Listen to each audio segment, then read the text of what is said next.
before that, here on BBC One, Michael Aspel with This Is Your Life.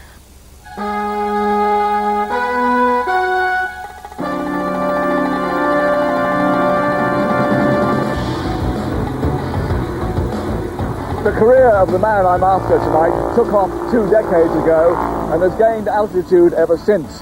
Now, this plane is called the Flying Eye, and it brings the latest traffic reports to the listeners of his morning radio show. Now, he's actually left the studios already for a date in Kent, and I've got to catch up with him, hence the hijack. Thank you.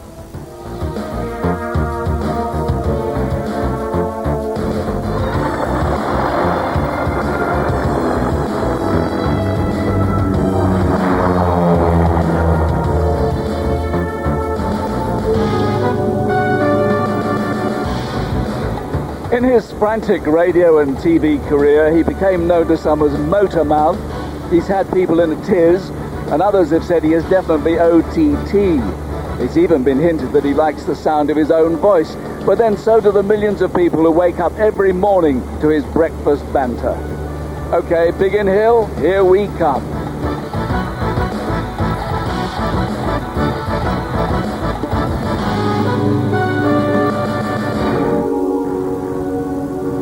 Funny how the weather can change in just a few short miles. Anyway, we have a change of transport now because we're off to surprise him at the Bromley Phoenix Centre for Special Needs Children, where he's presenting them with a new minibus to replace their old ambulance. And inside this building, a gentle group of people representing the Lords and Lady Taverners, who are the charity who are handing over the new bus. Morning, folks. Hello, Michael. Good morning. Judith, what can we say, or what can you say about this man? Well, he's been a good supporter of the Lord's Taverners for many a year. He conducts auctions, he goes to the cricket, and of course he's so crazy that the crowd absolutely love him. And I must say, as president of the Lady Taverners, he supports the ladies very well too, Michael. Yes, I've heard. Well, then, Plays his cricket with the same bravura and panache that he presents all his television and radio shows. oh, well, so looking forward to this. Well, the new vehicle is being taking the place of a very old crock. Let's hope it'll get us down there in one lump. Oh, yes. Let's go.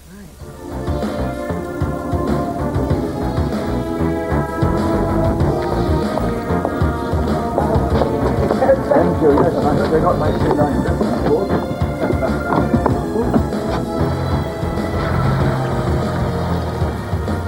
Basically, this bus is now yours. I know that this place, of all the places we give them to, this is one of the places that will really use this bus and use it, and the kids will enjoy it.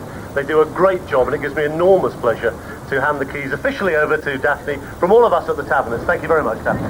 Bless you, darling. You go on, it's yours. It's yours now. Chris, hi. Sorry we're a bit late. Hi, Doris. Hi. Where have you been? Excuse me. So I can't believe I was the only tavern who hasn't got any work to do today. Wicked! You shameless bloke. What are you doing here? And not only that, but we're going to have to keep the old ambulance. We're going to need it, I think, because we're all here. For me to say, Chris Tarrant, today, this is your life. I don't believe that. Is this for real? Yes. Oh. Did you know about this? Did you know about this? Did you all know? I don't believe it. And I said I'd never ever get caught.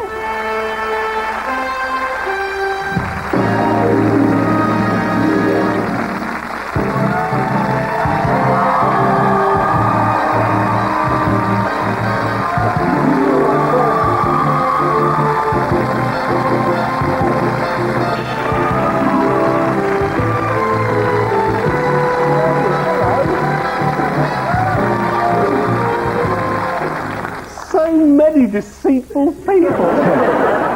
My friends.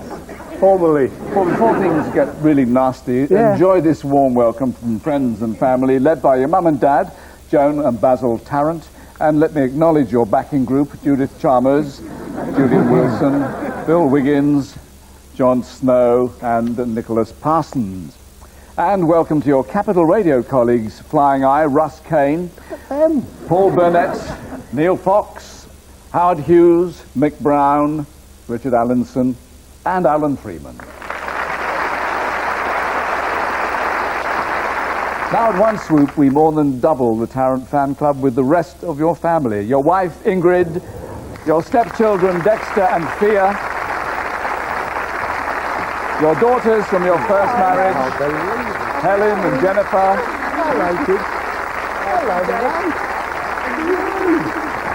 And the more recent addition to the torrent of Tarrants, your 8-year-old daughter, Samantha.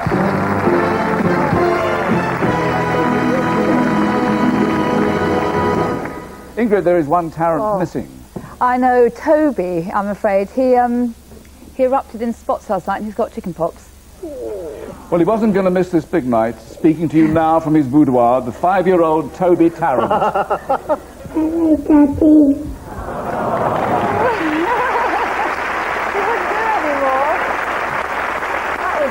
Now, Chris, for many years you've made a good living out of amusing and confusing, leaving behind a trail of happy victims.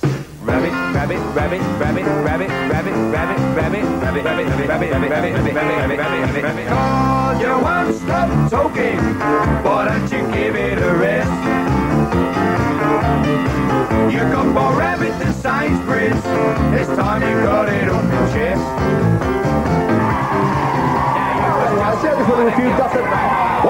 Number 7. See that camera? You're on the television now, madam. Didn't catch you napping, did I? It's all right. With your incessant talking, you're becoming a pest. Rabbit, rabbit, rabbit, rabbit, rabbit, rabbit, rabbit, rabbit, rabbit, rabbit, rabbit, rabbit, rabbit, rabbit, rabbit. Now, that last face with you was a new face when you signed him up over 20 years ago, Lenny Henry. Yes, Chris Tarrant, man of mystery, you thought, but in fact, yes, tonight, this is your life, and what a life it's been. Hang on a minute, it's not Eamon anymore, is it? It's Michael. Michael, hello! What a night, I'm so pleased for you. This is your life, and what a life it's been. I started working with you on Tiswas, of course, and I remember that because in the first series, you were going to sack me because I was crap. And then you gave me another chance, and that's when I decided that I had to come up with lots of characters. It took about 2 years, but I came up with Algernon. Hello, my good friend. Okay. Joshua Yarlock, get down to my friends, and the Reverend Nat West. My children, let me hear you say yeah. You taught me how to be spontaneous on live television. What? You taught me how to play with the camera. You taught me all kinds of things, and I'm totally grateful for that. You also made it so that I would be the only black person at a Status Quo concert. Do you know how hard it is to headbang? Whatever you want, whatever you like, whatever you need. With this kind of hair. It's impossible! Chris, big love to you, and enjoy tonight. You deserve it. Peace. Thank you, Lenny. Biggest problem initially was getting over Lenny's shyness. Yes. He's much more relaxed these days. So, Christopher John Tarrant, this is your life. Thank you. You were born at 7:20 p.m. on the 10th of October 1946 at St Monan's Nursing Home, Reading. Here's an early picture of Tarrant the toddler. Your father was a managing director of a company that made, amongst other things, biscuit tins. But his passionate hobby was angling. You were just 4 years old when he took you with him to a riverbank in Sonning. And Basil, he was hooked at once. Yes, Michael, he was. I jammed his little tricycle up against a 5-bar gate. I sat him on it and I dared him to move. I gave him a rod and I baited his hook. And I said, when that little red thing in the river there goes down, you yank on your rod. I walked away, get myself organised, and I suddenly heard an excited voice saying, Dad, Dad, Dad, and he'd hooked a very small perch. He was absolutely hooked on fishing from that day on, because as his friends will know, it's an absolute passion with him. Well, Helen, let me ask you, have you inherited your dad's love for fishing? Certainly not. He's tried to force it upon us many times. Excuse me, I just suggested it was good fun for a child. Well, I never quite appreciated that, I'm afraid. And I just think it's cold and miserable and wet and boring. Yeah. Don't beat around the bush, Helen. You know, don't sit on the fence on this one. Chris, when you were a boy, the family home is in Delamere Road in Reading. Was it? And you go to the number 9 school, Christchurch Gardens, you did. As a wildly enthusiastic member of the Cub Scouts, you offer your services regularly in Bob and Job weeks. One of your local customers went on to be a star of a much-loved TV series. Howdy, hi, Chris. It's your friend and neighbour. It's Felix Bonas.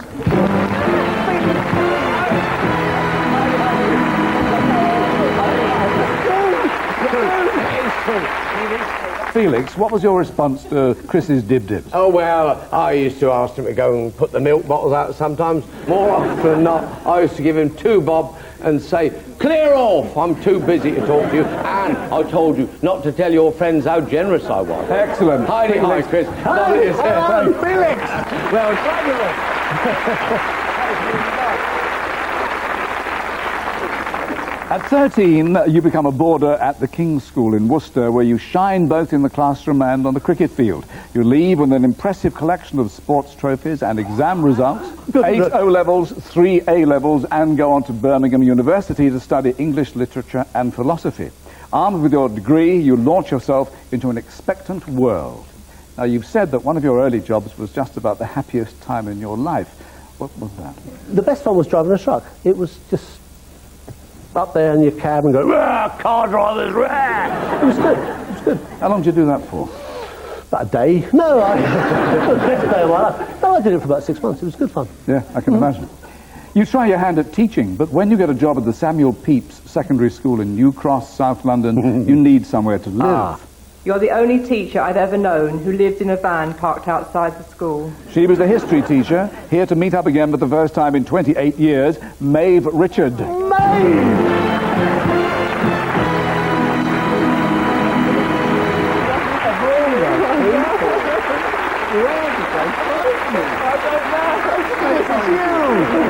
And is it true? Absolutely true. Absolutely right. Right, true. Every night before we used to go home, we used to leave the staff room window open. This is the staff collectively. Sorry, excuse me, just fine-tuning the story. And that was because he needed to climb back in on cold nights. But I have to say, most of the time he spent sleeping in his van.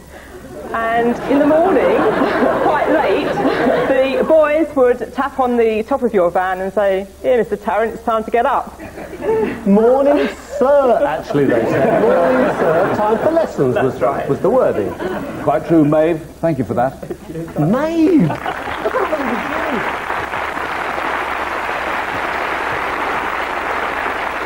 And she used to be called Maeve the Rave. Oddly enough, you choose not to pursue a career in teaching and you begin to think of working in the media. In 1972, after a brief stint at the Central Office of Information, you decide it's time to launch Tarrant into show business. You write to every television company in the country. In Birmingham, your letter lands on the desk of the editor of the local news program ATV Today. Bob Gilman, what did it say? Well, as far as I can remember, he said he was the face of the 70s, and I should snap him up now before it was too late. And you did, and let's see some highlights from your days as Tarrant, the TV Terrier. Well, here we are, 1973, and we've joined the common market. We'll be taking all manner of things into Europe with us, but I should think one of the oddest of all must be these. A hybrid form of Lumbricus rubellus, or to you and me, worms.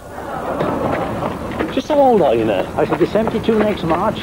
You're a bit cantankerous, 72, well, I can't hang about with you. Why don't you off? I don't trust you, Mr. Sir. After a couple of years, ATV give you a choice. Carry on with the wacky bits or become a serious journalist. You decide that your real forte is, as you delicately put it in a magazine interview, making a complete prat of yourself. And it pays off in a big way in 1974, when as co-producer and presenter you launched the show many people still think of as your finest hour, a Saturday morning of madness known as Tiswas. And that stands for, today's Saturday, watch and smile. You're right, Chris. Yes, it was all gunge and mayhem. One of your partners in slime, Bob Carroll G's with Spit the Dog. Oh, no.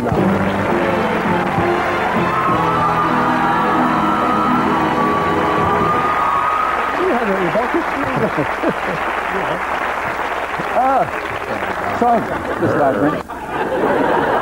Do you still remember him? Get on. Yes, I think you do. Nasty little... I never liked him. I never liked that dog. Never forgotten. Nasty little pig. But I've heard that Chris used to stay in your house. He's stayed in our house a few times. He's the house guest from hell. But I must say he's a better house guest than he is a car mechanic. Because he was once taking my wife and I to Nottingham in a very new car of his, which he had managed to half wreck. Now, it's a summer's day, it's boiling hot. Do the windows open? No. Is the heating stuck on full? Yes. So I had to mention that my wife was just about to pass out, and he said, that's no problem. Changed foot on the accelerator, opened the door, and held it with his other foot. Go to the motor. Well, as you do. As you do. So it shut again, but then it started filling with flies, blue bottles, do you remember that? Because it spilt all his maggots in the boot. Well, and they are now hatching with the heat, shut windows, and we've got about 3 million maggots in the car. Do you remember? As you do when you're efficient, as you do. But anyway, it was a great experience, and it was great working with you. Bob, thank you. And Spit, thank you. Thank you.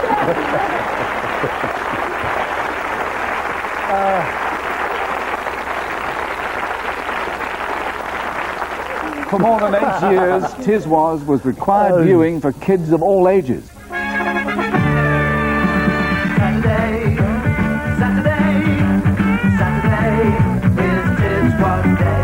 Saturday is Tiswas. Every day's a miss, 'cause Saturday is Tiswas Day. Oh, that's something. Yes, and there's more to come, because tonight, for one night only, the Tiswas team is back in business. Sally James, John Gorman and Trevor East.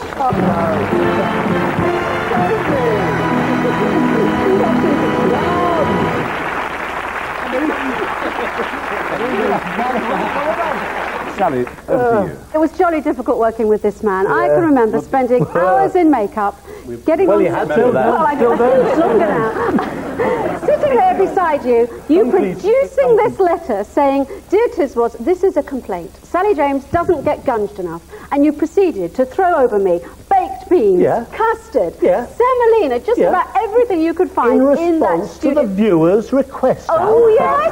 Sal, you had it against my own personal wishes. Oh, yes. After all these years, I'm going not- to tell you, it wasn't a viewer's letter. I know it You're wasn't. not trying to suggest it was Chris, are you? Of course. because it was. Actually, there is one Tiswaser missing. And you owe me £50. And he's come to collect in person, Frank Carson.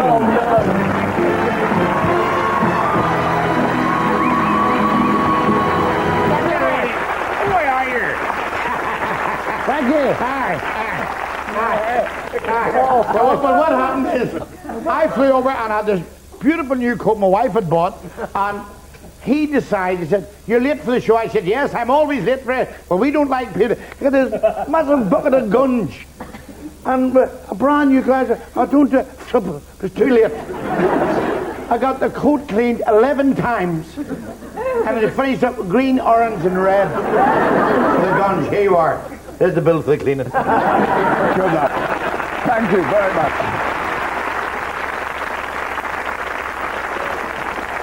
Among the stars who willingly submitted to the humiliation of being a guest on your show is one of your favourite bands, Status Quo, who send you this heartfelt tribute.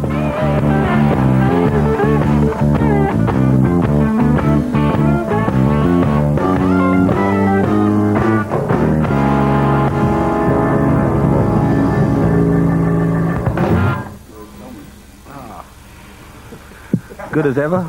And again. And again. Evening. Evening. Many congratulations on your Oscar.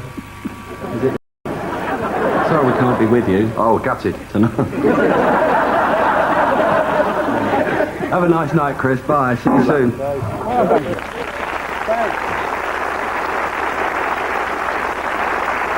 Another of your stooges with a forgiving nature went on to become a close friend of the family. Genesis star Mike Rutherford.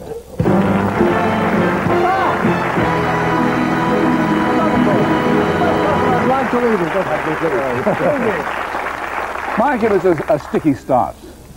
Yes, well, it was way back in the Tiswas days. You managed to dress Phil and I up as daffodils. The tights got muddled up, and I had Phil's tights on, which kind of hung down to about here, and he was wearing mine up here. Yes. And he was mad then, and he hasn't changed at all. It turned out all right, though, didn't it? They were okay, Genesis? They turned out okay? Yes. New star career. Excellent. Mike, thank you.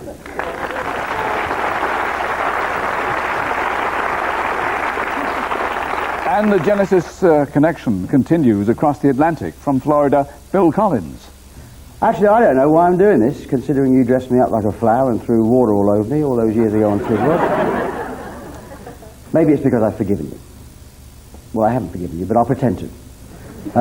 What I have enjoyed, though, is all the long radio interviews we've done over the years. They've always been great fun, and I've thoroughly enjoyed them, and I hope you have too. And I'm sure there'll be lots more in the future. That is, if you survive the programme, and if I survive this tour. So good luck to you, and have a lovely evening, and lots of love. See you soon. Thank you, Phil. In 1981 came another milestone in your career, a little thing called OTT.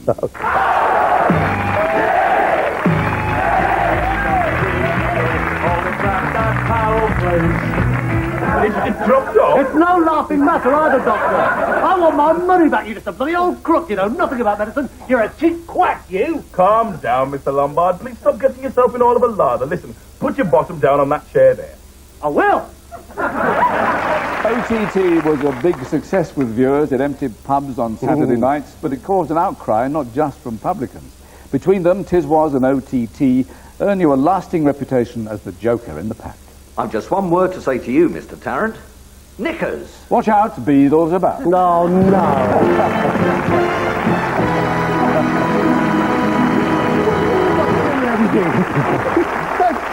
I'm going to tell them the truth. Jeremy, a tale of dirty laundry. Dirty laundry. Sit down, Tarrant. You filled the show already. Just sit down. Thank you. The truth is that everybody knows Crazy Chris, but there is also a very soft centre to him. He's a very, very charitable man, and over the years he's given of his time, as you saw on the pickup, and he's given of his money. And I, at various charity gigs, do this very strange game of bingo that involves the men having the choice whether or not to drop their knickers if they stay in the game. And I have to tell you, in front of 1,300 people, ladies and gentlemen, Mr. Christopher Tarrant dropped his trousers. And this is what he was wearing.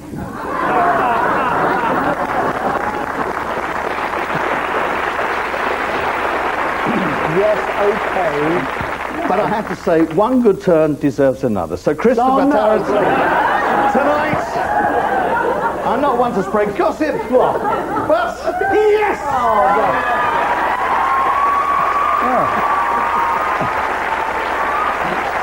Yes, thank you all for standing with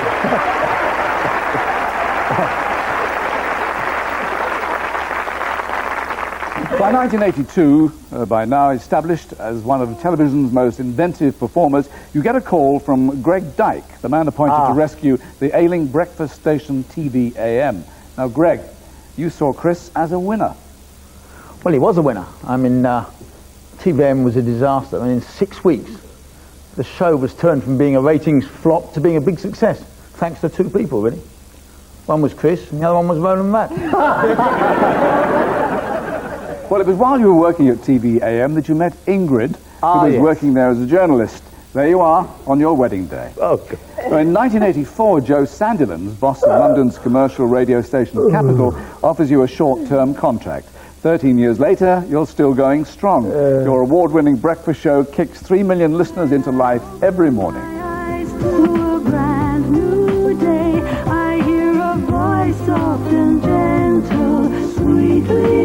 95.8 Capital FM, live from Leicester Square, playing rock and roll loud in your ears first thing in the morning. Get out of bed! Oh no! Oh no! It's that terrible DJ, Chris Tarrant, won't you please? You just won £706.71p. On air at Capital right now is another of your good pals, David Jensen. We interrupt his show for this message.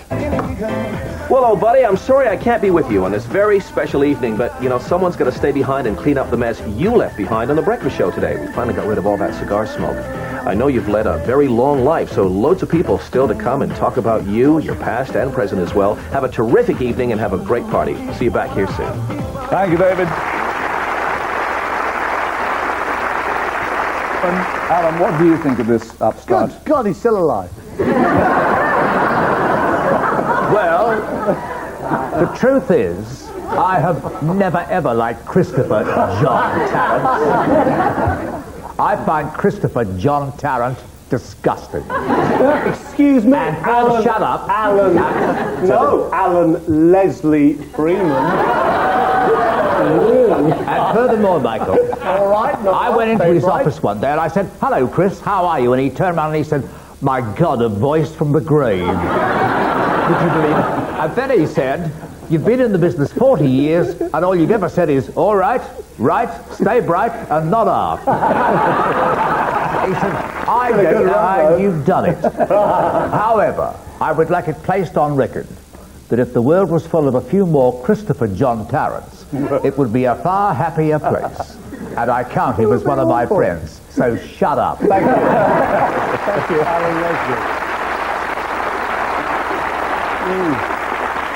Well, despite those early morning starts at the Capitol, you're still one of the busiest people working in TV, with shows like Man Oh Man and Tarrant on TV to your credit. But here is the voice of a good friend to remind us that there is more to you than simply a dedicated broadcaster. Chris, are you still ogling my trouble and strife? Well, he's here with the lady in question, Robert Powell, and his wife, Babs. Sadly not.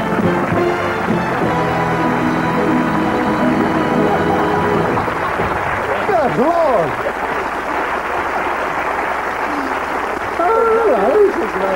Thank you. Everything's so original. They can look for each other. Babs, is there something we should know? Well, Chris owned up to the public. When we were dancing on top of the pops, he used to get up out of his chair. He used to go as close as he could to the television screen so he could have a look down the front of my costume. Robert. He did own up that he was 25 at the time. So, Robert, after all that, was it pistols at dawn? No, not at all. No, I remember the first time I met Chris. It was at a Taverners cricket game, and he arrived in this incredibly lurid jacket and some off-white trousers. Well, off-white being, I think, the polite way of saying grubby. But he, to my memory, he arrived carrying a pint of beer. I mean, he actually arrived with it in his hand. And I thought, this is a man I could grow to like. Enormous. So we've been friends ever since. Congratulations, my old mucker. Thank you very Thank much. you. Thank you, Barbara. Nice to see you again. In our detective work for this show, we uncovered a lasting relationship that began 20 years ago. Tarrant, you are still the only DJ in the world that has never, ever played Funky Moped. Jasper Carrott.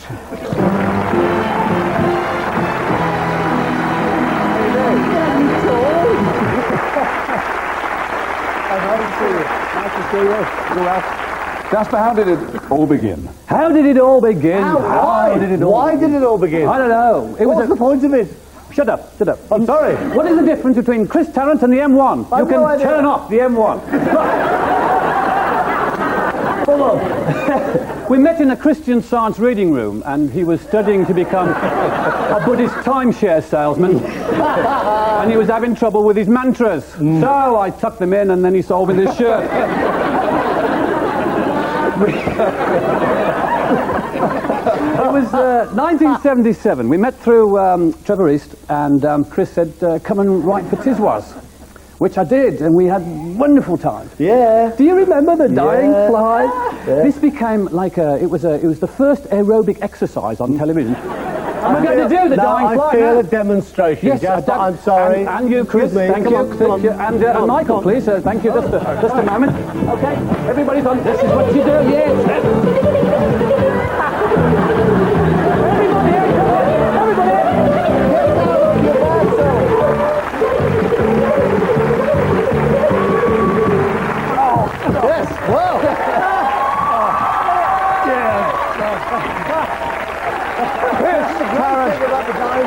This is your life.